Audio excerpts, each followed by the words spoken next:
Hola a todos, bienvenidos una vez más a Total Podcast, su espacio virtual en donde resolvemos dudas del mundo de las leyes. Les habla Diego Moreno y el día de hoy nos acompaña nuestro abogado penalista, el ilustre doctor Juan Pablo Restrepo. Juan, ¿cómo estás? Hola Diego, muy bien, muchas gracias. Un saludo muy especial a todas las personas que se conectan a este podcast el día de hoy. Muchas gracias por estar con nosotros. Antes de iniciar, te recordamos darle like, suscribirte y compartir con tus amigos para más información del apasionante mundo de las leyes. Bien, en esta ocasión vamos a hablar sobre los tipos de penas en el derecho penal. Cuéntanos por favor, ¿cuáles son los principales tipos de penas que se pueden imponer en el derecho penal colombiano?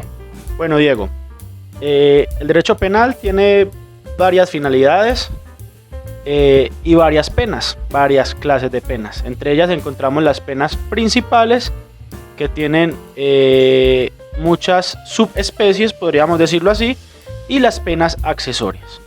Entonces tenemos penas principales y penas accesorias.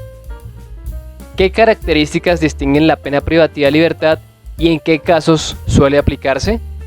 Bueno, como bien lo dice, la pena privativa de la libertad es aquella que priva de esa libertad, de ese derecho sagrado a la locomoción o a la libertad a un sujeto activo que cometió un delito.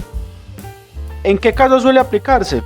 Lo establece el Código Penal y es en unos casos muy específicos, porque esa pena privativa de la libertad también podría convertirse en una pena sustitutiva, es decir, en una prisión domiciliaria, que ahorita más adelante vamos a hablarles de eso. Entonces, la pena privativa de la libertad suele aplicarse cuando el delito así lo contempla. Ejemplo, el homicidio, artículo 103, tiene una pena privativa de la libertad. Entonces, cuando ese sujeto activo comete ese delito y es hallado responsable penalmente por un juez de la República, pues tendrá que purgar una pena privativa de la libertad. ¿Cuál es la diferencia entre una pena de prisión y una pena de prisión domiciliaria? Bueno, pues tiene el mismo efecto jurídico. Ese sujeto activo que cometió esa conducta punible y que fue hallado responsable penalmente tendrá que purgar la pena. La diferencia es el lugar donde va a purgar la pena. Cuando estamos hablando de una pena de prisión, por lo general es el lugar donde debe purgar la pena, es un establecimiento carcelario. Pero esa pena privativa de la libertad puede convertirse, como se lo decía anteriormente, en una pena sustitutiva de prisión domiciliaria. Que como lo dice su nombre, esa pena se va a ejecutar o se ejecutaría en el lugar del domicilio del sujeto activo que cometió la conducta punible. Esto en el cumplimiento de unos requisitos que los trae el artículo 38 y subsiguientes del Código Penal, y es en cuanto a la prisión domiciliaria como pena sustitutiva de la privativa de la libertad. ¿Existen penas diferentes a la prisión en el sistema penal colombiano? De ser así, ¿podría mencionar algunas, por favor? Sí, hay unas penas, como lo dije anteriormente, hay unas penas principales y unas penas accesorias. Entre las principales tenemos las privativas de la libertad, tenemos la multa, tenemos las sustitutivas y tenemos otro tipo de penas que podrían conjugarse como accesorias. Ejemplo, tenemos la inhabilitación para el ejercicio de derechos y funciones públicas, tenemos la pérdida del empleo o cargo público, la inhabilitación para el ejercicio de la patria potestad, tutela y curaduría, la privación de derecho a conducir vehículos automotores y motocicletas, la privación del derecho a la tenencia y porte de armas, la privación del derecho a residir en determinados lugares o de acudir a ellos, la prohibición de consumir bebidas alcohólicas o sustancias estupefacientes o psicotrópicas, la expulsión del territorio nacional para los extranjeros, entre otras. Estas son penas privativas de otros derechos y que se encuentran consagradas en el artículo 43 del Código Penal. ¿Qué implicaciones tiene una pena de multa en comparación con las penas privativas de libertad? Bueno, de pronto la pena de multa no es tan gravosa como la pena privativa de la libertad. tenemos que tener en cuenta y es que la pena privativa de la libertad pueda estar acompañada de una pena de multa. Por lo general, muchos delitos que encontramos en nuestro Código Penal vienen acompañados tanto de pena privativa de la libertad como de multa.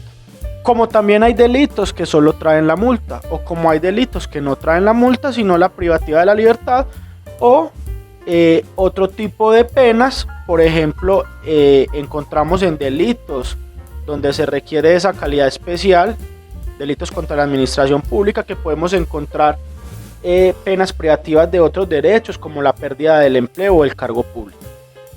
Entonces, la implicación que tiene una pena de multa en comparación con las penas privativas de la libertad, podría decir yo que no es tan rigurosa y no es tan gravosa como la privativa de la libertad, teniendo en cuenta que la libertad es quizá el derecho fundamental más importante que tiene el ser humano, y que esa pena de multa podrá configurarse en el pago de una suma de dinero que está fijado por lo general en el mismo artículo, en el mismo tipo penal por el que se le haya responsable penalmente a una persona, y que no puede superar los 50.000 salarios mínimos.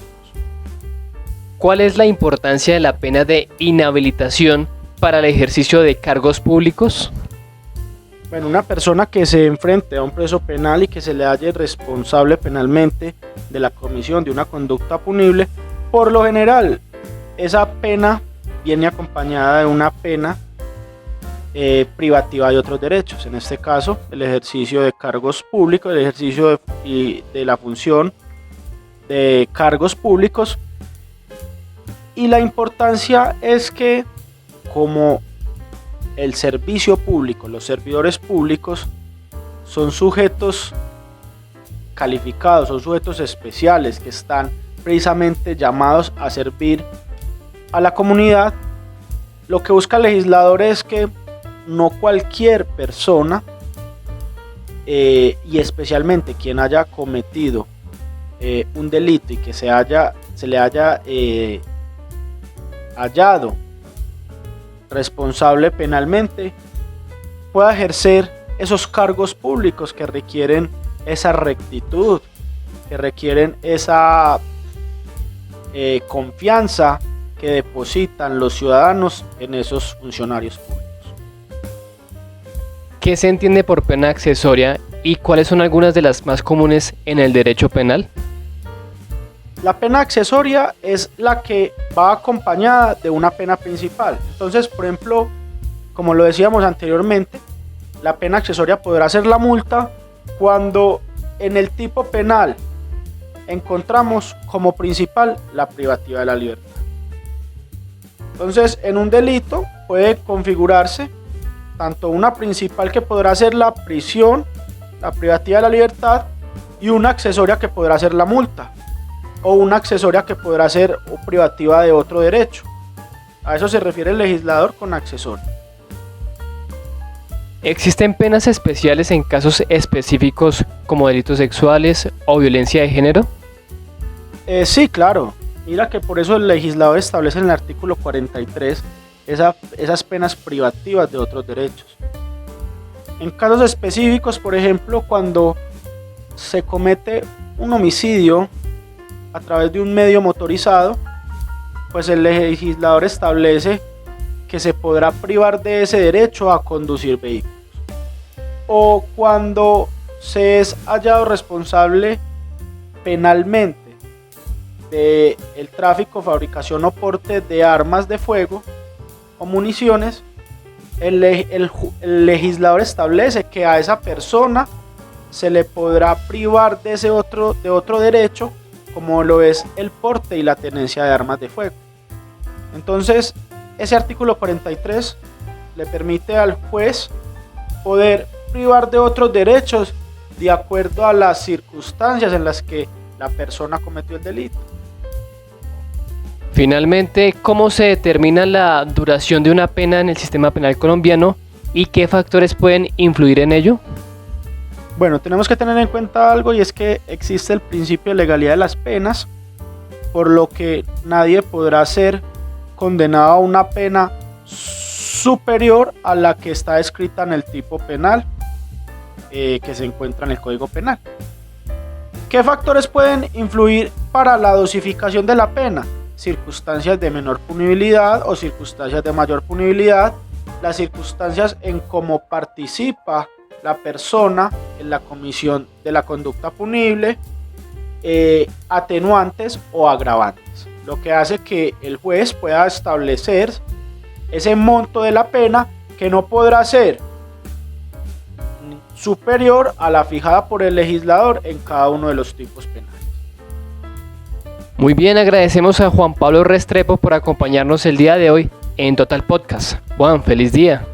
Muchas gracias, Diego, por esta invitación y un saludo muy cordial a todas las personas que se conectan, invitarlos a que sigan pendientes de nuestras redes sociales y estamos dispuestos a resolver cualquier duda que surja al momento de escuchar este podcast.